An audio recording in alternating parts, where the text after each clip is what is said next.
এক চালাক গরু আর বোকা শিয়াল ও বাঘের গল্প। একদিন একটি গরু জঙ্গলের ধারে ঘাস খাচ্ছিল। হঠাৎ সে দেখতে পেল একটি বাঘ তার দিকে আসছে।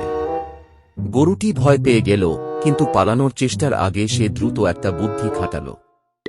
গরুটি বলল, আহা, বাঘের মাংস খেতে আজ খুব ইচ্ছে করছে, কিন্তু কে জানে এই জঙ্গলে কোনো বাঘ আছে কিনা। যদি পেয়ে যাই তাহলেই আজ একেবারে পেট পুরে খেয়ে ফেলব। বাঘ গরুটির কথা শুনে থমকে গেল। সে ভাবল, এই গরু তো আমার থেকে বেশি শক্তিশালী ও ভয়ঙ্কর মনে হচ্ছে। যদি আমাকে খেয়ে ফেলে, না, ওদিকে যাওয়া যাবে না। বাঘ তার সিদ্ধান্ত বদলে পালিয়ে যেতে লাগল। দূর থেকে একটা শিয়াল বিষয়টি লক্ষ্য করল।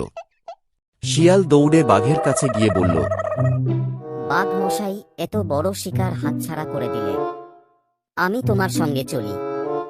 গরুটাকে মেরে দুজনেই ভাগাভাগি করে খাবো। তখন বাঘ শিয়ালকে বলল। তুমি শুনলে না গরুটি কি বলল? তখন শিয়াল বাঘকে বলল, ভয় নেই, আমি তো আছি, চলো একসঙ্গে যাওয়া যাক।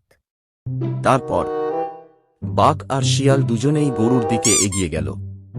গরুটি শিয়াল ও বাঘকে একসঙ্গে আসতে দেখে নতুন আরেকটা বুদ্ধি খাটিয়ে বলল, এই শিয়ালটাকে তো আমি পাঠিয়েছিলাম বাঘকে ধরে আনতে, তুই আবার পালিয়ে এলি কেন? এবার বাঘ ভয়ে শিয়ালকে দোষী ভেবে দৌড়ে পালিয়ে গেল। বাঘকে দৌড়ে পালাতে দেখে শিয়ালও তৎক্ষণাৎ দৌড়ে পালিয়ে গেল। দুইজনকেই দৌড়ে পালিয়ে যেতে দেখে গরুটি একটু স্বস্তি পেল। এরপর গরুটি বলল, না, আর এখানে থাকা উচিত হবে না। এরপর গরুটি ওখান থেকে চলে গেল।